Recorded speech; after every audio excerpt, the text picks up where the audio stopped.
सुख है राम में रम कर देखो, सब देखोगे अंतर मन में राम को क्षण भर देखो, सब में राम ही राम समाए।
सहना भवतु सहनौ भुनक्तु सह वीर्यं करवावहै तेजस्विनावधीतमस्तु मा विद्विषावहै।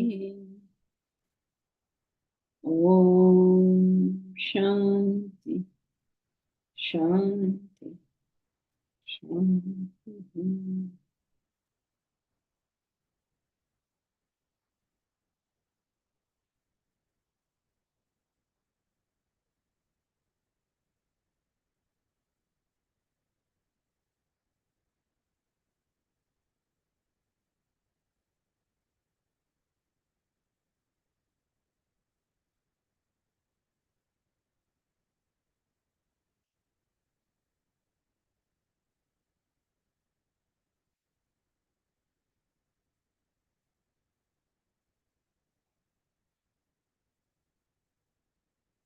We have been talking about the problems of dissatisfaction, right?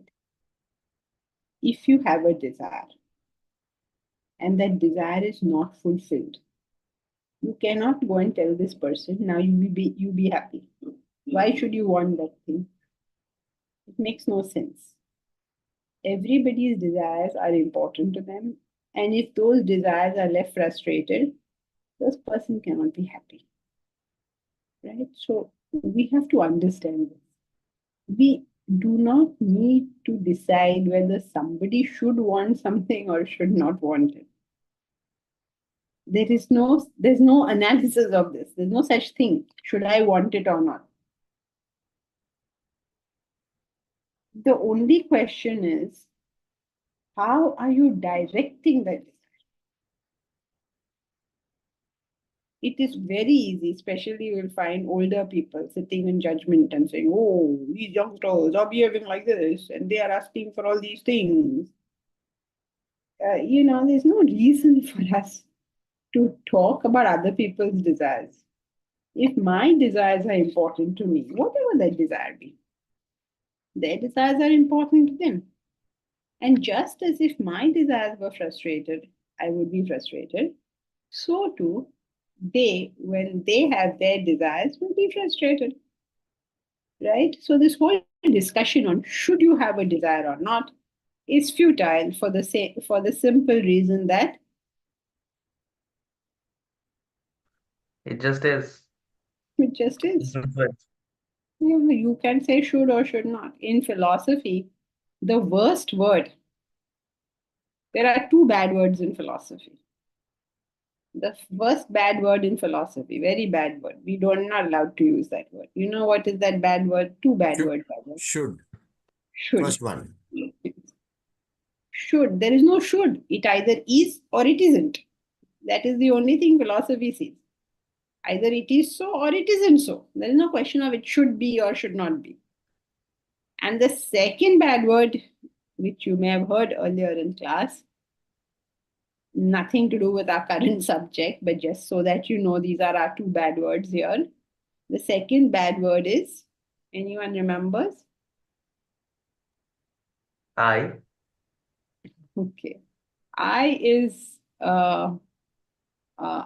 in philosophy is not a bad word because philosophically I means the self. So I is a good word. It's a bad word. Philosophically. Is it must? Should and must. No, should and must, same kind of category. Thou shalt also, same thing, just a paraphrasing. Another word. Is it something students- to do with selfishness? Something to do with, Okay, because that is at the root of all our problems. right. I mean, only older students may know the answer to this question because I can't remember having discussed this for a long time. But the second bad word philosophically is the word exclusive. Exclusive for us is a bad thing because exclusive means it is not inclusive. That means it is not universal. So philosophically, universal is a value, and therefore exclusive is a bad term. So exclusive. This is exclusively for somebody, or this is exclusive. Your love is exclusive for something, or your philosophy is exclusive. These are not good stuff. And nothing to do with the current context, but just the two bad words of philosophy. Suppose we ever do a quiz and say which are the two bad words in philosophy, then you people will know. The others won't know. Quiz questions. Okay, another quiz question. I'll tell you a secret. Another quiz question always come is, how many names do Krishna and Arjuna call each other? What is the number?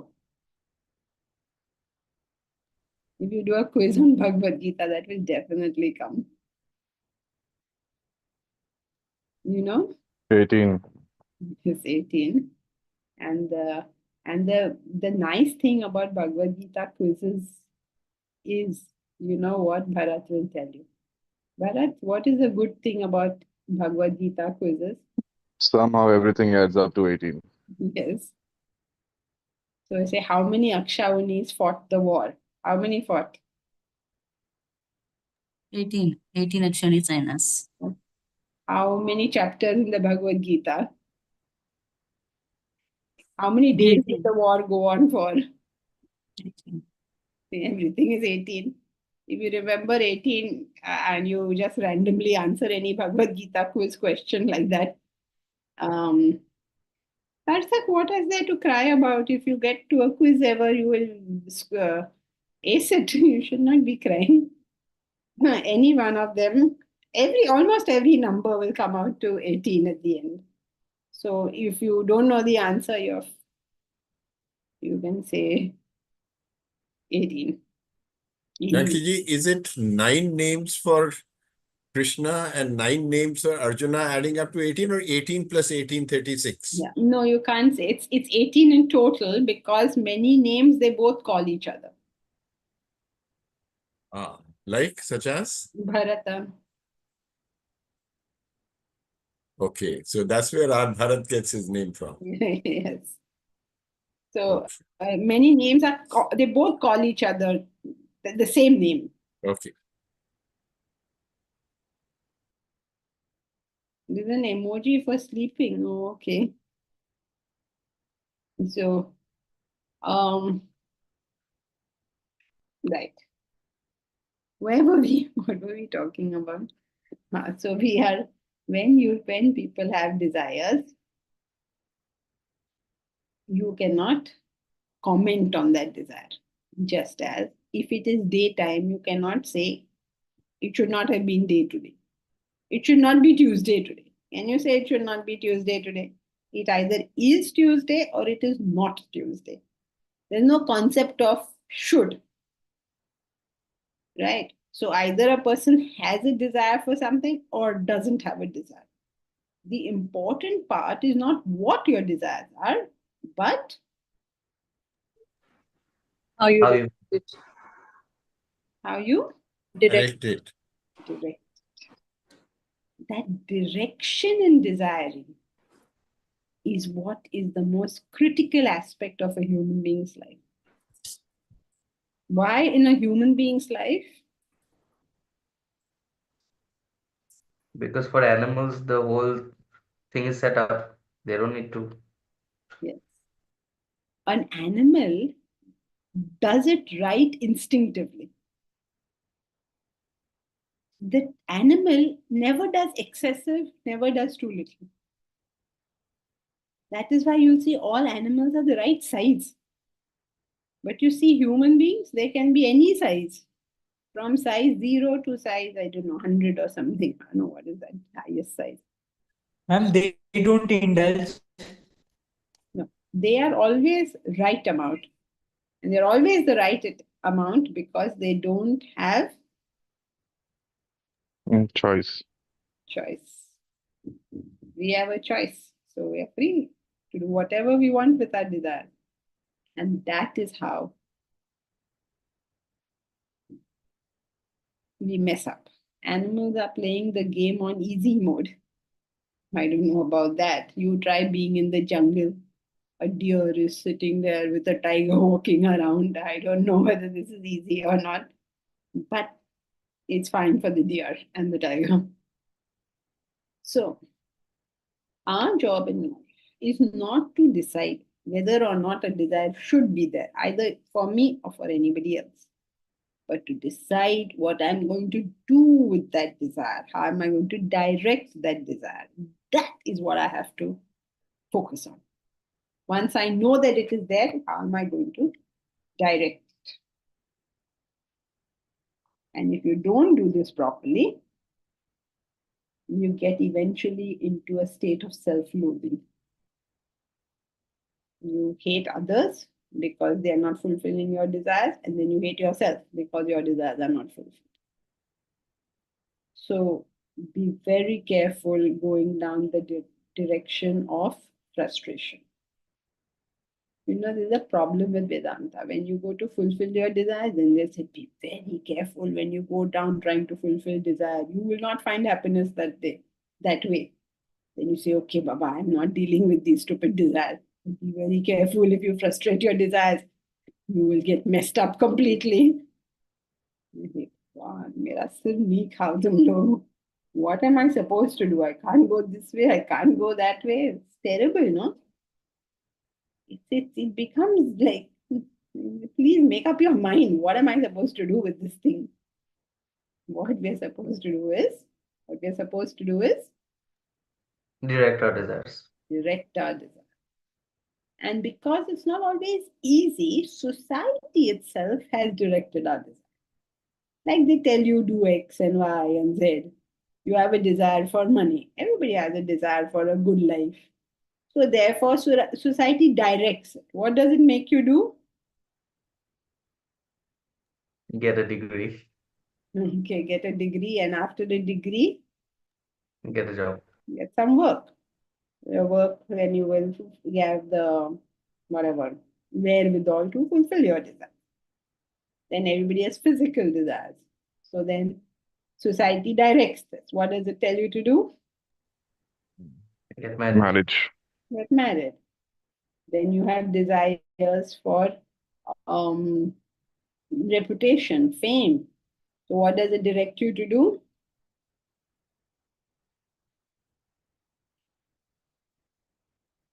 It gives you standards of behavior. So if you behave like this, then people will say good things about you. Right? So because we don't direct our desires, these desires are directed for us by society, by elders, by rituals, by whatever. When people die, you go through grief, you don't know what to do. So they give you death rituals to do. So that your desires, notice how external forces are directing these desires for us. And that's a very important part of life. until Maturity. so what is that? We come up with our own intellect to make those decisions. In one word, Intellect. Wisdom. okay, but follow line of thought. No, if you don't bring in knowledge, from other classes or other things, you follow line of thought. You have to say only one word. No other word will do, no synonyms will do. Only that word you have to say. Yeah, we learn to direct our own desires. Yes, direction. Very good. One word, Deep Raj, one word. Direct. As long as you do it yourself, all these other things become futile. And if you don't direct it yourself, then all these other things come into position. If you neither direct it yourself, nor do you do it from all the other things, then there is chaos. Isn't it nice how everything falls into place nicely when you study Vedanta? And all nicely slotted into their individual slots.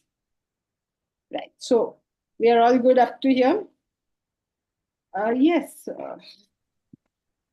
Mahesh? No, Bharat. Bharat. Oh, okay. Ji. So isn't it chaotic when society directs it anyway? Because as an individual, you don't know. I mean, you're just going through the motions, right? Yes, but that keeps you on track, no? Even if you go through the motions, your desires are not being frustrated. I mean, largely so. People cannot be happy because of other people directing their life, but at least you're kept within some kind of, what should I say? The railings, Some railings are there on your life. Those who discard those railings, now they better be directing themselves because the railings are gone. They are not directing themselves, they fall. Which you'll see, all these newspaper reports, you'll hear people doing like really odd things. Okay? Okay. Yeah. Thank you. Janki ji, how about we are saying it should be self-directed. How does one bring in the scriptural teachings here? Because at one level, we also believe that scriptures should direct, how we live.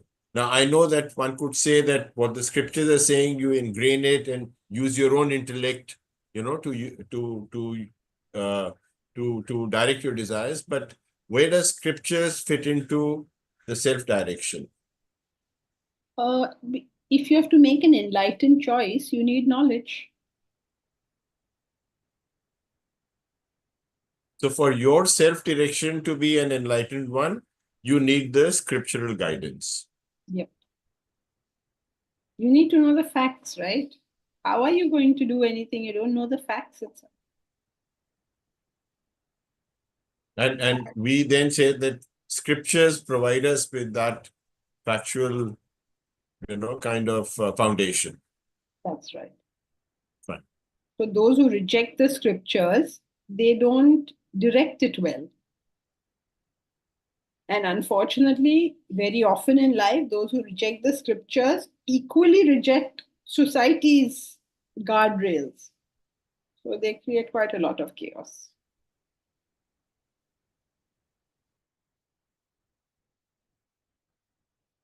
Yes, Joyce. Sometimes the directions or the guardrails of society in a very conservative or oppressive society can go against desires and our own self-direction. Excuse me. So in this case, how do we avoid chaos in our life if we cannot following the society's guard rails, let's say, is totally against our happiness, let's say. Well, you better learn self-direction. What else can you do? Self-direction, even if it's against society's. Like, let us say that you're from the LGBT community. Yes. Our society is a very orthodox society. So now, if you are what you are, you are what you are now. That's that. If somebody tells you shouldn't be like that now, I mean, great. If you can tell me I shouldn't be that and you can execute this for me, great. But until you execute such a thing, I am what I am. So you have to go. But the problem is when people leave the guardrails of society, they don't substitute it with their own guardrails. Mm. So when you do, if you do it like that, then just total anarchy and chaos. But it results in being isolated from society sometimes, and then No, not really. When you live your truth, you find your community. mm, yes, it might be hard to let's say align your desires and your own self-direction with what's surrounding you if it's oppressive and conservative and it goes against your beliefs and your So it doesn't matter. Once you have developed self-direction, you know how to deal with all this stuff. You don't, in today's world, especially, we have a lot more freedom and we're free to just leave that place and go to another place. yes, it So, becomes impossible to stay. yeah, so there's no reason for you to stay in a place which is not, sort of allowing you to be yourself. Like Yes. people who join an ashram, okay, so they left a place X and went and stayed in place Y. People who go to study, for instance. Mm. So they leave India, they go to Harvard and they'll study because that is their community for the moment. Yes. Thank you. Sarthak, I had the same question. You cannot say an individual is creating chaos if they are not following society norms. The mistakes can be the very thing which teaches them ways to self-direction. Well, firstly, I didn't say that. Listen carefully. Don't sleep. Listen carefully. You have to have your self-direction. If you don't have self-direction, then the guardrails of society may protect you. If you don't have self-direction and you don't accept the guardrails of society, you will be under total chaos, which is what people do, right? People leave the guardrails, they have no self-direction, and so they create chaos. You see that. See, you read about it in the newspapers, what all they've gone and done, and what are the consequences they are facing. So nobody is saying individual is creating chaos. Vivekananda doesn't follow anyone. What chaos is he creating? He's in fact directing loads of other people. So nobody said that. So listen carefully. It's very important in philosophy to listen carefully. The mistakes can be the very thing which teaches them ways to self-direction. Mistakes is the worst way to learn. There are 4 types of intellects. The highest intellect knows what is right. Just knows it, instinctively knows it. The second grade of intellect can be educated about what is right. When you don't know it yourself, you can be educated about what is right and what is wrong. If you don't learn it through that process, then you learn it through committing mistakes. That's the third type. And the lowest type, even below that, is after you have learned everything, after you have made the mistake, you still don't get it. After you made the mistake, the consequences come to you and you still don't get it. So there are 4 types of intellects. The highest knows. The second gets educated. Doesn't have to make mistakes to learn. That's what education is all about. Third type is you learn through your mistakes. That's a very painful way of learning. And the fourth type is I don't learn, no matter what mistakes, no matter what consequences. Right? So the mistakes can be the very thing which teaches them ways to self-direction. There are better ways of learning. And it's just easy to learn through a book rather than learning through the beatings that life can give you. But if you say, no, I'll not learn through a book, then get the beatings and learn. It is a person's choice. Okay, Sarthak? No? Uh, Again, you've gone to sleep? No, no, ma'am, I'm not asleep. Right, okay. Sorry, Janki on this point. Is the highest grade referring to the self-realized? No, no. Highest grade is like Einstein, for instance. He finds the laws, right? He knows the laws. He doesn't have to be taught the laws. I don't know. Tansen knows how to sing. Nobody needs to teach him. But maybe Aditi needs to be taught. I don't know. Aditi, you had to be taught music. Okay, so she had to be taught music. Taken. Then some of us, we sing Besura. And then we say, oh, baapre, ye kya sa awaaz aa raha hai? And so we correct ourselves. And fourth type, they are singing Besura. People are throwing tomatoes at them. उनको समझ ही नहीं आ रहा है. There's something wrong happening here. So they still don't get it. Then they say, oh, people are throwing tomatoes at me. Must be their way of appreciating me. I don't know. So people justify their wrong ways of doing things. Okay, so top category is not a self-realized soul because self-realized soul, he's out of this equation on me.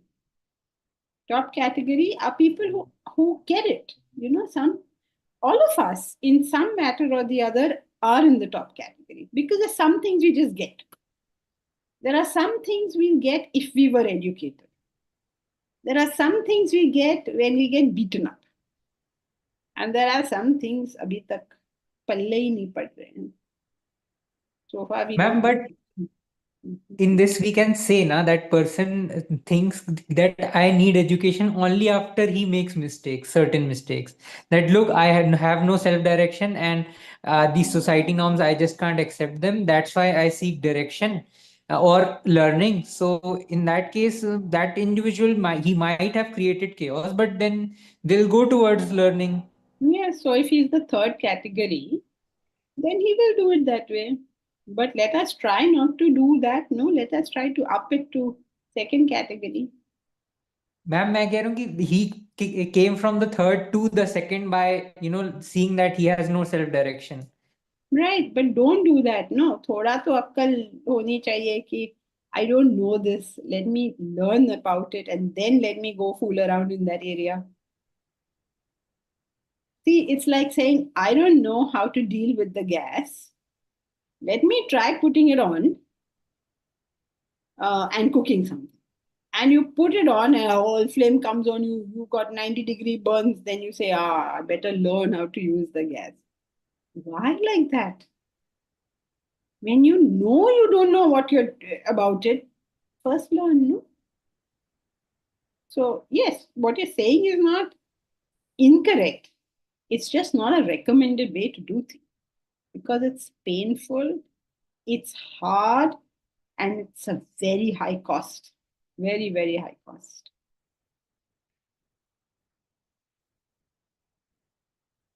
Mamita. It seems like directing oneself begins the chaos of suffering even when guided by the scriptures. Like Arjuna on the battlefield, he has been trained for. Seems like directing oneself begins the chaos of suffering even when guided by the scriptures.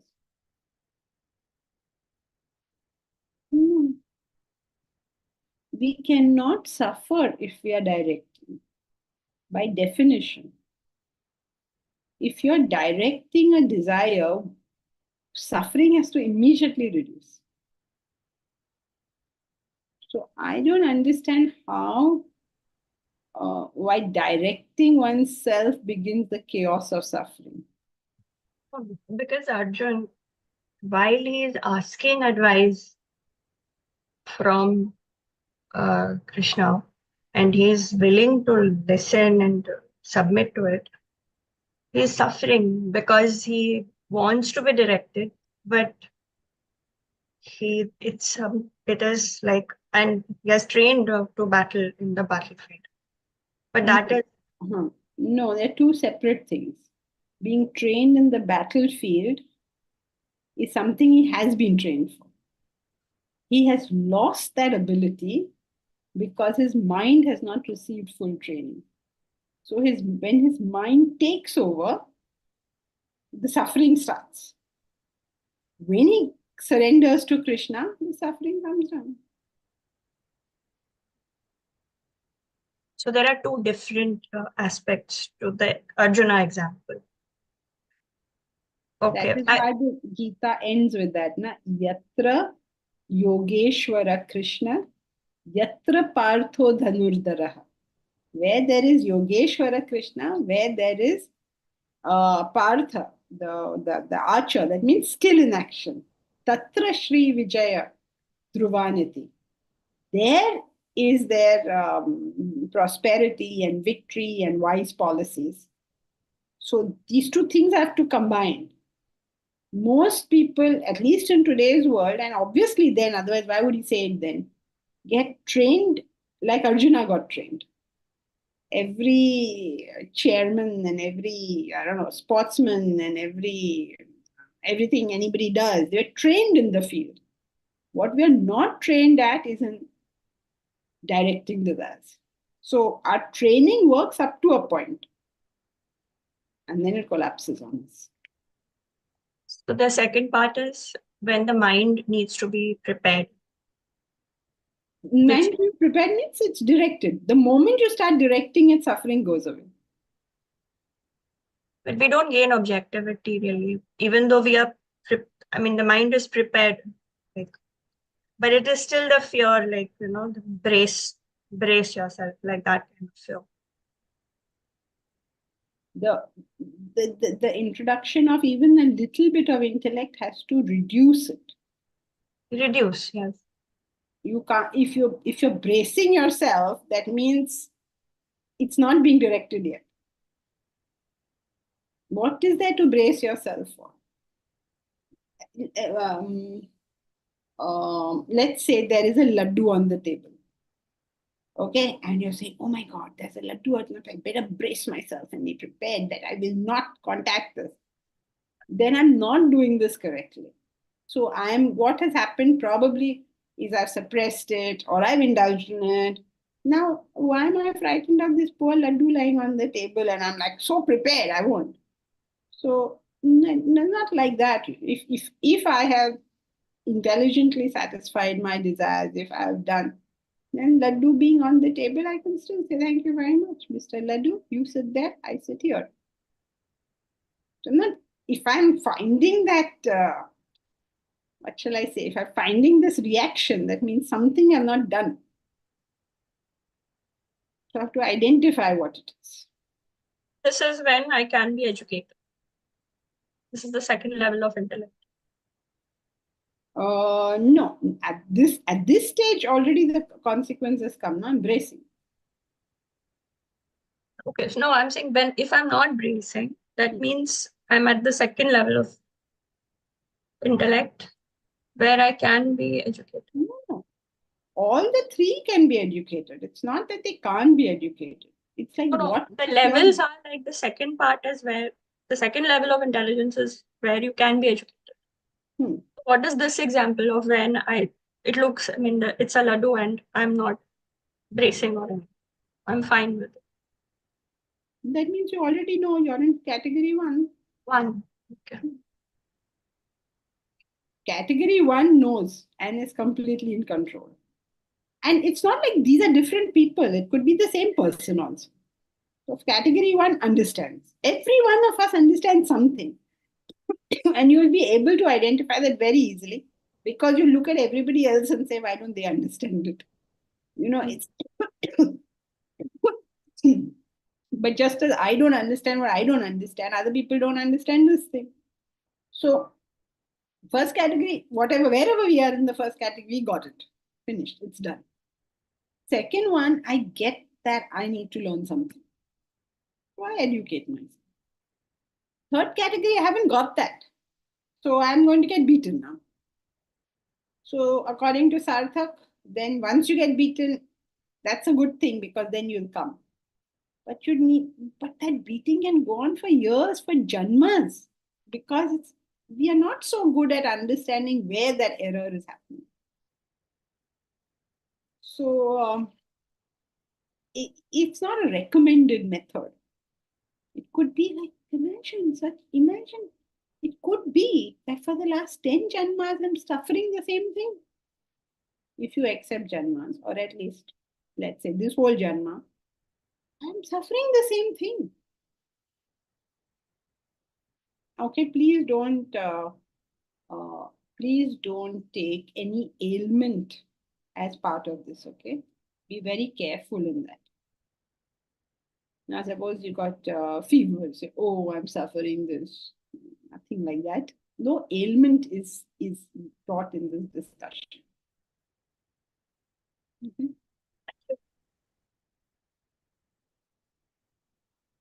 Sarthak, when you don't digest the scriptures properly, it can create chaos. That's correct.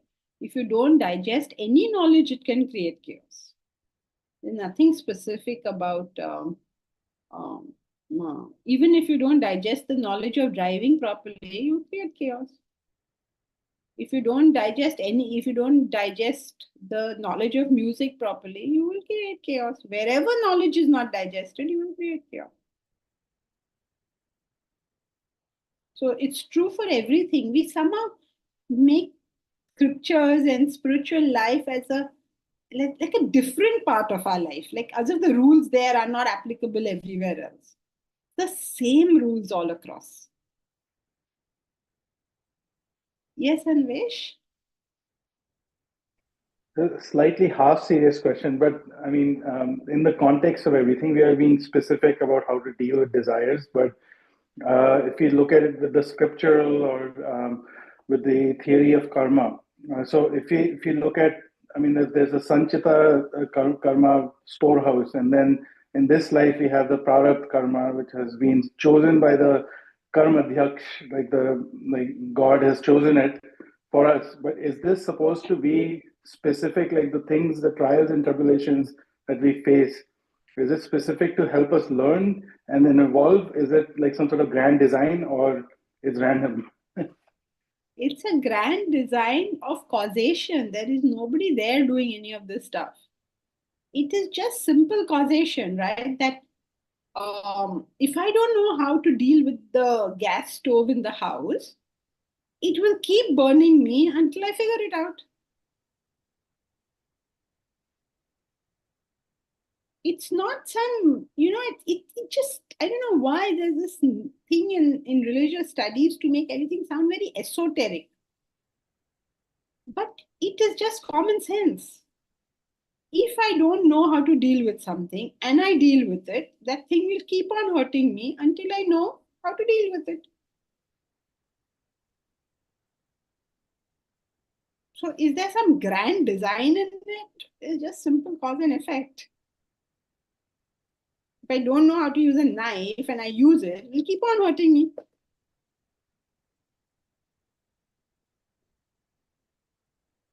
Right. So I don't know how to use my body. I don't know how to use my mind. I don't know how to use my intellect.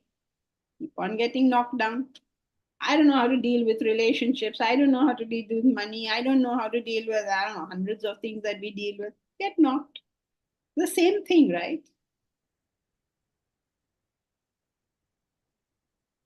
It just feels very, I mean, it doesn't feel like there is like when we talk about God and spirituality, there's some sort of guidance, some sort of, help that you're getting, like in other religions, like angels, right? So you don't get this sense, this feels like you're kind of on your own, and it seems very, like a little bit brutal, right? It's not, there's no, it doesn't seem like there's anything pleasant about it, right? It's just I mean, you intellectually you have to learn this, but then it becomes a bit too logical, a bit too like, so that's the only thing I'm saying. It's just I don't know what to do about it. But I mean, I personally would like something like that. And I don't know if that's a device that we invent, and that's why we are inventing something like God or something divine. But so that's the.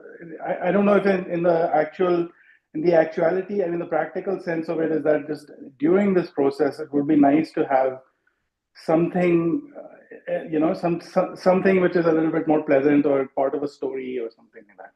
That's all I'm saying. If you would like to have that, go right ahead. But growing up is recognizing that there aren't any Santa Clauses. Yes, get used to the fact. If the buck stops here. You say, no, I want God to be there. Okay, have him. There's no harm in believing in all these things. But growing up is recognizing the facts of life. These are the facts. Unless you debate the fact, you can debate the fact. Now the thing is that, and many people say that, oh, y'all are atheists. All Vedantins are atheists. Vedantins are not atheists because the purpose of life, according to Vedanta, is to merge with God. How can a Vedantin be an atheist? They've not discarded the concept of God. They've discarded the childishness in the concept of God.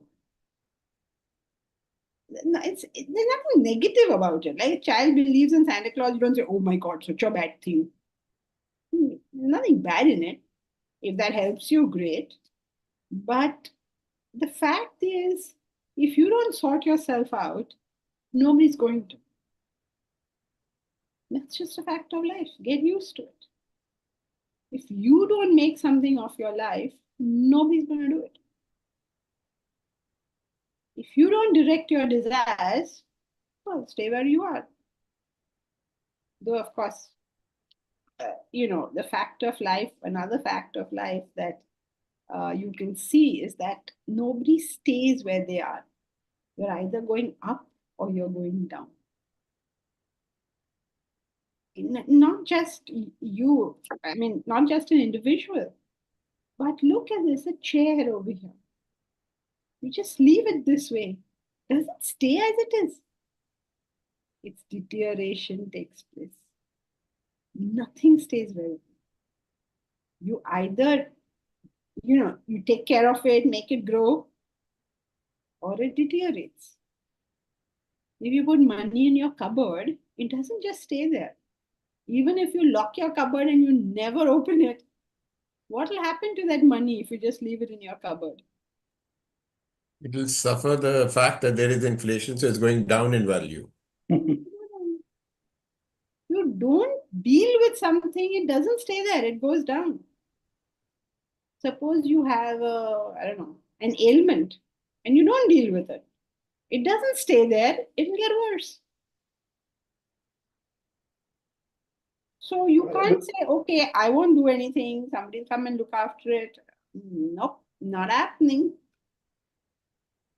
I mean, there are some parts of, the scriptural study, like the bhakti part, it's just, just keep doing that. It seems a bit lazy. I mean, I'm not somebody who completely gravitates to that, but it just feels as if there are certain paths which are just completely God-oriented and bhakti focused, right? And apparently you get your mind purified and then you get to the same realization. But even like if you look at Buddhism, right, they are also very much like Vedantists. But in their traditions, they've got some deities. They've got like and I forget the name of the terminology, but they have certain kind of esoteric beliefs which they use to kind of aid their path, right? So that's all I'm saying is that I guess it's your choice which way you go, or you keep in the center, you keep some bhakti element, and you keep some of the jnana yoga aspect, right? So I mean, not some You're aspect. I mean, taking that's your bhakti main. to mean Santa Claus. You can be full of bhakti and have no Santa Claus floating around in your mind. Because people misunderstand bhakti as like, oh, I will pray to God and then he will look after me and he'll give me all these gifts and whatever I want, he's going to come and give to me. What? You're making God into your personal Santa Claus? What is this? I understand the magnitude when you're talking about God. It's like saying, oh, I love Modi so much. I'm waiting that he will write me a letter. Please leave the guy alone. He has much more onerous responsibilities than sending you a happy birthday card. You know, it's like a child says that, and he may send the card to the child, but no adult says that, because in fact you'll say, please don't send me a card because I know you're doing something important as you grow up. So there is nothing wrong in any stage. Okay, I mean, whoever likes whatever, do it. Be happy with whatever you're doing. But if you say that there's no bhakti in Vedanta, that's very wrong, because that's not true. When your mind is longing for self-realization, how can you say bhakti is not there? What else is bhakti?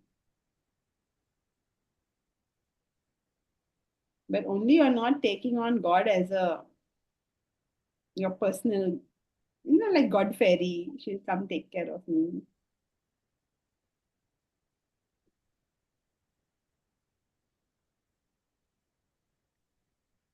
I agree. It's just, I think it's very hard. I think for a lot of people, psychologically, that will become quite difficult to do if they're inclined towards faith. I mean, if so don't have to fight this. If you like the personal God, what's wrong in keeping it? I mean, there's nothing to stop one. It's not something negative or wrong or something like that. Negative wrong क्या right ही तो है. It's okay, Okay, if it's right, completely then fine, personal or emotional. if you like it, please have it. There's no objection to that. But Janki, there's no point keeping him if you don't believe in what Anvesh is saying, those special powers, etc. Meaning, you can keep anything, but you keep. I think the point Anvesh is making is that you feel a little bit secured and protected to say that there is some extra force which can come to your aid. Not to say that it'll come and give you all the goodies like a Santa Claus or anything, but yes, in a certain manner. But that is law of causation itself, no? Can you explain that? Yeah, how is that kind of a narrative actually a reflection of the law of causation? Because that's a fact of life. If you have lived an unselfish life, all these things will come to you as a natural corollary. I can never say this word. What's that? Momita, what is this word? Corollary. Corollary. Corollary. Corollary.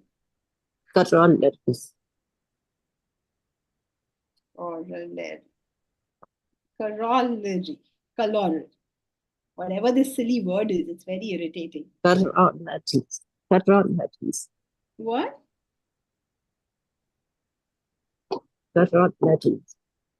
Okay, that word. As a natural outcome, as a byproduct. If you live an unselfish life, you will feel secure. This is the law. If you live a selfish life, you will feel insecure. This is the law. If you've been a constant giver, you will be a happy-minded person. If you've been a constant taker, you will have irritating. Like the carnivorous animals, they're always. So these are just natural laws. Ramatirtha in in 1902 sits on a boat and sails off, boat means ship, and sails off to America. It's something like us sitting on the spaceship and going to Mars, like so distant. What is that place? And he went round the world talking on Vedanta. And who did he know there? Nobody. He didn't know anybody. He just sat on the ship and he went. So we got into conversations with people over there, and then somebody asked him that, when we land, I would love to be in touch with you. Who do you know in America? He said, you, only one person I know, you. So no insecurity, no fear, no anxiety, no nothing. Oh, Abraham, after a long time you have come to class. Hari Om. So nice to see you again, teacher. Nice to see you again too. So, these are just laws of causation that if you have done the right actions, when you require it, you will get the protection. That's just a law of causation. If you have done negative things, when you're least expecting it, you will get something, terrible thing happening to you. So focus on learning the laws of life and you're good. Is that okay? Bharat, not understanding laws of life will impact every aspect. Yes, wherever the laws are not clear, it will impact. It's different from not understanding relative knowledge. I may not deal with that particular field, or it may not be critical. Yes, it's different from specific knowledge. And if you understand the laws of life, then if it happens that you have to deal with this subject, you will know what to do. Or if you don't know what to do, you will know you don't know and you will learn that. So specific knowledge about specific fields is different from learning the laws of life. When you know the laws of life, specific fields become clearer to you. Yeah, the question came from the earlier point that wherever you lack knowledge, you will create chaos. But uh, if I lack knowledge of cooking, let's say, I may not deal with it. But this is different from not understanding laws of life, which I have to learn. That's right. So suppose you don't want to cook, so you never learned cooking, and then COVID struck, then you will learn cooking because you know how to go about it. Yes. Thank you. Right. So now what? Actually, I have a point. Yes, okay. Yeah, sorry. The Hindu, the scriptural texts, and I don't mean scriptural as in scriptures, but Puranas and a whole lot of other texts do talk and give you the feeling that when in trouble, bow down to the Lord, surrender to the Lord, and the Lord will come and protect you in sorts. Not blatantly and blindly, but yes. So I think that is where this thought comes through that there could be some kind of a protection which Anvesh was talking about. Yeah, I mean, and there is. But your protection are your own actions, your past actions. Suppose, let us say, for argument's sake, that you've been a really horrible person, and then you pray to God, oh, you're in trouble, and you pray to God, protect me, then God is not going to protect you when you've been a horrible person. So when you are being protected, even if you claim God is protecting you, it's because of your own actions. Yeah, so but it boils down to the same thing, really.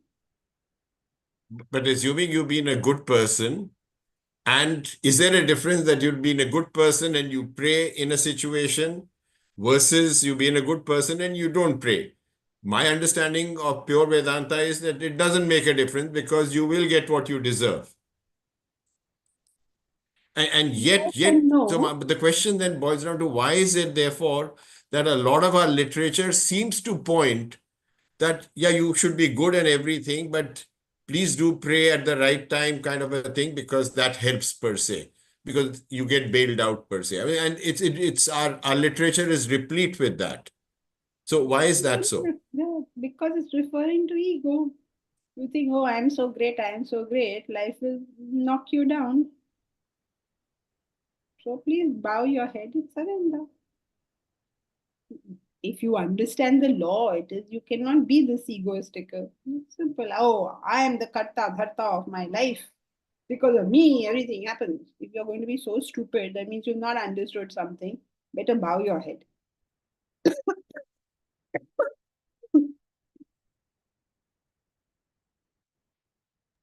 Janki, I think the confusion is that the whole supernatural element of religion, right? It seems like this has become. I mean, for people who are intellectual, they understand this as a non-dual, right? But people who do not have that level of intelligence, it seems like, or discrimination, and it means pure intelligence also, because you have to understand these concepts on a very intellectual level, and a lot of people will not be able to grasp it, right? So it seems to me, it seems like because you have to cater to the rest of the people, you've made up God, and there's only a non-dual reality. So it kind of dismisses everything on the side of, like, I'm getting visitation from Shiva, I'm talking to them, or it's like these divine experiences, right? It seems like that becomes all a hallucination, or it's just it's a device to get people into non-duality. So that's what I'm trying to say. Or does that really exist? I mean, all those things that we talk Covered about. that. No, why bring it up again now? I mean, Sorry, I might have repeat the not been question, part you of that. get the same answer back. So either you accept the answer or you don't accept the answer. But the answer will not change. I can understand you. Like, you need to think about it and decide for yourself whether you want to go in that direction or not. And whichever Also, one you choose is fine, really. this can be asked in the Vedanta TT's class. Like, why are we discussing this in this class? Mm. Yeah, we are completely Yeah. off the topic. That is true. But now, if you do it, Sarthak, how many years you did it and everybody put up with you? So you now, Ma'am, your karma, I did it in the beginning of the class, only in the beginning. your karma I is coming back apologize to you, because Sarthak. I'm not able to attend those classes because of the time differences, Canada. That's why. But I do listen to It's them. okay. So Sarthak has learned to put up with it. You know how many hours he has taken and not let anybody else speak in the class. So this is his karma. It's just coming back to him.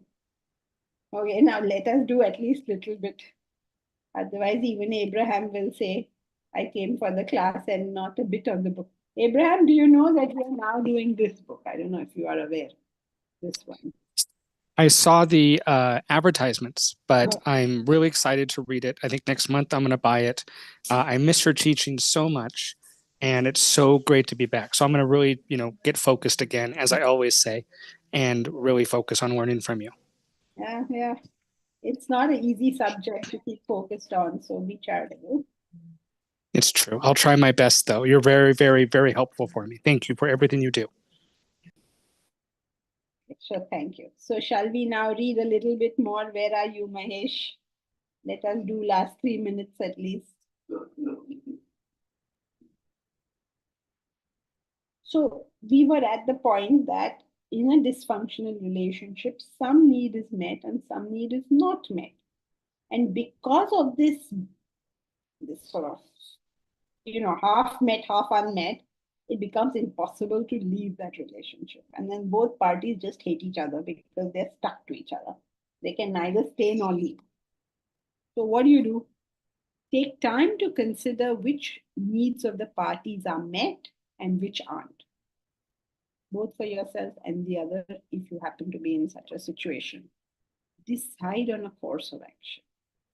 Half our problems in life is because we stand on the fence. We never take a decision one way or the other. People are what they are, and you are what you are. Now let's get on with it. The strategy and plan should be decided. The various thoughts of this knot have to be untied and looked at individually. The fulfilled needs, the unfulfilled needs, the important ones, the unimportant ones, etc.